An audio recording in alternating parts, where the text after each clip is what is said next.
Hey guys, what's up? Welcome back. I'm your girl Kat, and you are tuning in to another episode of Self Chats. So, we are at the final episode for this season. I know, can you believe it? We have made it to the end of the season. And throughout this season, we have determined the importance of what it means to have a positive inner dialogue. And we've learned about what it was like growing up from different cultures. So I'm not going to keep you guys for long, but I wanted to bring up this subject that I believe ties in with all the things that we discussed throughout this season. And it is going to help us navigate these uncomfortable situations when they occur. It is a crucial topic and it's very unique to every individual who experiences this. And it is when we get triggered. Yes. And in a perfect world, we've healed, nothing triggers us, and we go on about our business, and peace is our portion every single day, right?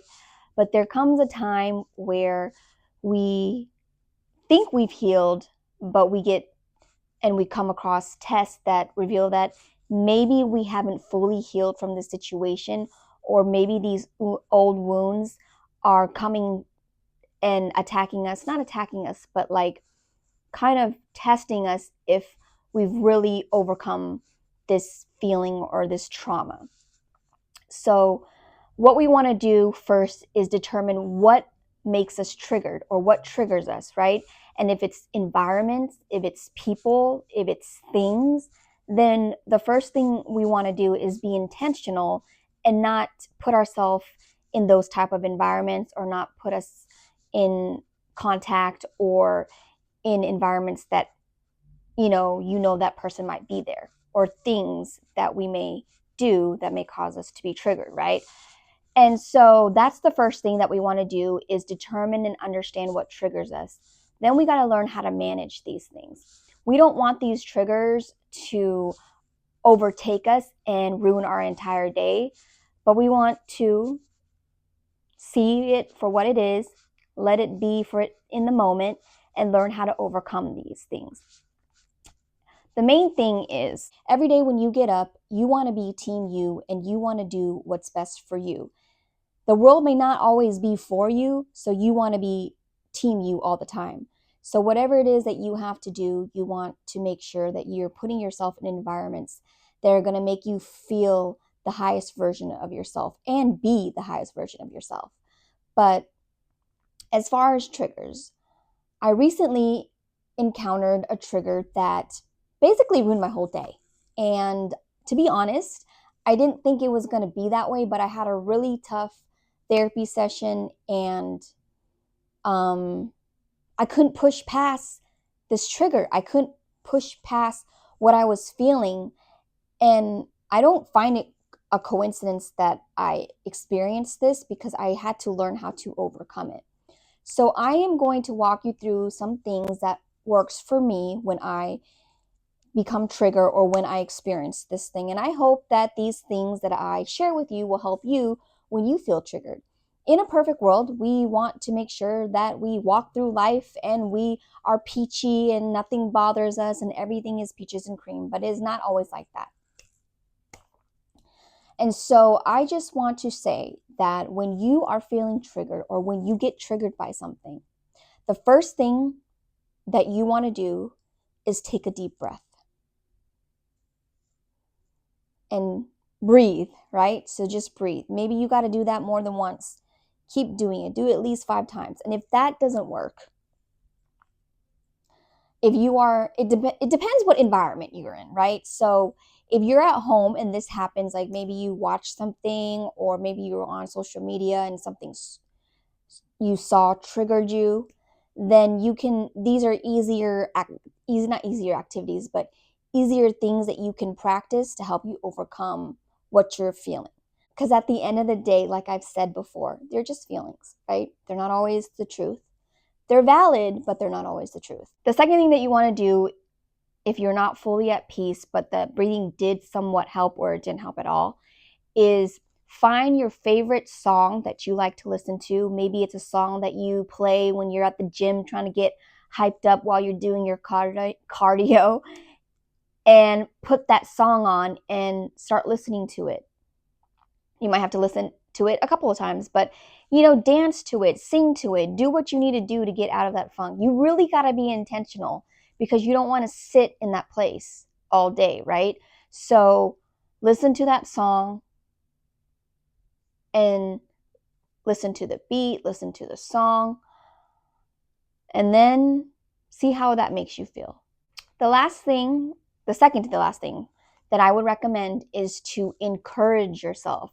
So your affirmations, your confirmations that you have said, repeat those back to yourself until you start feeling and regulating yourself to your normal self. So those things work for me. But the number one thing that works for me, and I suggest you try it, is to pray. Scientifically, it is proven that when you pray for more than 12 minutes or you just keep praying, that it changes and shifts your attitude, your atmosphere, and your feelings, and the negativity just falls off. Because when you pray, you're not praying for negative things, you're praying how you feel and what you want to feel, and God will work through that out for you. So prayer really works for me, and encouraging myself. But breathing will help. Those are some of the things that you can do when you feel triggered. Now, when you are out in public, that's a little more challenging. When you are around people, that's going to be a little bit hard, right? The first thing that we want to do is not react to our intrusive thoughts and not react to how we want to, right? We really have to keep ourselves, again, we got to be intentional about this. And it's going to take time and practice to be intentional about our reactions, but sooner or later, suddenly, you're just going to be in a place where your reactions are not going to be your intrusive thoughts, and it's not going to be the old version of you, but it's going to be the highest version of you that is going to react. But when we come across a situation where we're triggered and we are around others, the first thing that we can do is breathe. Take a deep breath. You don't have to react right away. You don't have to say anything right away. You can think about what you're going to say, and then you would respond in a way where, if this happened to you and the roles were reversed, how would you want that person to react to you? How would you want that person to respond to you and do that? That's easier said than done, but that is the best way to not react intrusively. Another thing that you can do is you can excuse yourself from the conversation, and you don't got to make it awkward. You can be like, oh, I'm sorry, I got to go to the restroom. I'll be right back.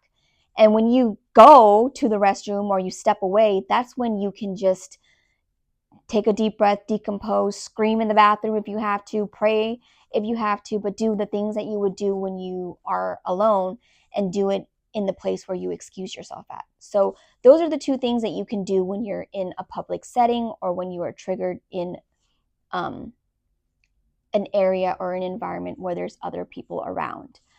So not all situations will be where you're able to go to the bathroom or you can excuse yourself. So if you're in a situation where you're unable to excuse yourself from the situation, the next best thing that you can do if you're unable to excuse yourself is to ask questions to the person who is making you feel triggered. Okay, so be like, what did you mean by that? Or reword the question in a way where it's going to make you understand it in a different perspective, right? So asking questions and seeing where they're coming from always will help you find the clarity that you need in that conversation. Because at the end of the day, I don't think people wake up in the morning and be like, I'm going to say this so that I can hurt her feelings, right? So you just got to ask them what they mean by that and where it's coming from. And if they really are your friend or they really are for you, then they didn't intentionally say those things to hurt your feelings. It's just a trigger or a trauma that you still know that you have to work on, right? Those are just some things that we can do when we are in a situation where we feel triggered. As this season comes to a close, I wanted to give you guys an update of what you can expect as the evolution of self chats continues to unfold throughout the future seasons. So, when we first started this podcast, it started off as an audio podcast, right? And then we transitioned into an audio and video podcast. And in the future and upcoming seasons, we are now going to move towards the lifestyle vibe era of podcasts. It's not necessarily going to be a podcast per se, but it's going to be more of a lifestyle channel. And I wanted to let you guys know where we're taking this. I know that most of my listeners are audio, and I'm going to try to figure out a way where we can incorporate audio into this new path that we're going on. I really love having audio, and I don't want to let it go. So we will see how we can continue to still keep that, but everything's going to be transitioning into the video lifestyle path that Self Chats is moving towards. But before I end this season, or before I end this episode, I just want to remind you and give you this takeaway that if you have a vision, right, that is bigger than yourself, you're going to need other people to help you push this vision to bring it to life, or push this vision to its highest potential of what you saw when you first had this vision come to mind. There will be people that come into your life that are called destiny helpers, that are supposed to help you with your vision or with your mission, right? And sometimes they'll give you advice. Sometimes they'll give you their opinion or their outtake of what your vision should look like. You should, take those suggestions into consideration. But if it doesn't align with what you said, and in my instance, if it doesn't align with what God told me or how I envisioned it or what was given to me, pray about it and then see if that vision aligns with you, because people have great ideas. Don't get me wrong. People have fantastic ideas, but not all ideas are your ideas, and not all ideas fit your vision and what you want to do. What you are called to do is specifically unique to your identity, to your fingerprint, to who you are as a human being, and your footprint in this earth. So by all means, take that consideration, but pray about it, see if it aligns with your vision, and you can either make the executive decision, because you are the CEO of your vision, to see if you want to use that towards your goal or your vision or what it is that you want to do with your dreams, right? And I say all that to say, because I don't know about you, but sometimes when I'm stuck in a place, or people have great ideas and they're excited and they want to see you succeed, they're going to give you their opinion, but you got to do what you were called to do, or how you saw it, for it to come through. But that is all I wanted to say. And I pray that you guys have a great rest of your year. Whatever it is that is on your to-do list, your checklist, or something that is on your goals for 2024 that hasn't been accomplished yet, there is still time for it to be done. So I encourage you to take a stab at that thing, or at least accomplish that or work towards it. And I will see you guys on the next season of Self Chats. Hope you all are well. And don't forget, if you haven't already, if you want to keep up with what's going on, please follow us on our social media page on Instagram at Self Chats Inc. for all the upcoming dates for when the next season is going to be released. But if you are on this channel, I also will be keeping you guys updated with little snippets and things of what's to come. So I will see you guys on the next season. Thank you for tuning in to this season of Self Chats, and I will see you all next season. Bye.